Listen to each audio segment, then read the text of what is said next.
Hello, आज आपण पाहणार आहोत मनकालालचा इतिहास। राजस्थानातील पारंपरिक दागिन्यांमध्ये मनकालाल हा एक अत्यंत आकर्षक आणि ऐतिहासिक दागिना मानला जातो। मणका म्हणजे मणी किंवा बीड आणि लाल म्हणजे लाल रंगाचा मणी, त्यामुळे लाल मण्यांच्या माळेला मनकालाल असे म्हटले जाते।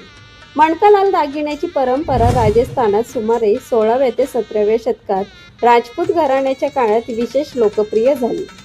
त्या काळात स्त्रिया लाल रंगाच्या मण्यांची माळ गळ्यात घालत असत। लाल रंग शुभत्व, प्रेम आणि सौभाग्याचे प्रतीक मानला जात असल्यामुळे या दागिन्याला विशेष धार्मिक आणि सांस्कृतिक महत्त्व प्राप्त झाले। मनकालाल प्रामुख्याने लाल काचेचे किंवा दगडी मणी वापरून तयार केला जातो। काही वेळा त्यामुळे सोन्याचे किंवा कुंदन कामाचे पेंडंट देखील जोडलेले असते। आजही मनकालाल हा दागिना राजस्थानातील संस्कृती, परंपरा आणि सौंदर्याचे प्रतीक मानला जातो। अशाच पारंपरिक दागिन्याचा इतिहास जाणून घेण्यासाठी प्रियांगी 1 ग्रॅम ज्वेलरी चॅनलला सबस्क्राईब नक्की करा। धन्यवाद।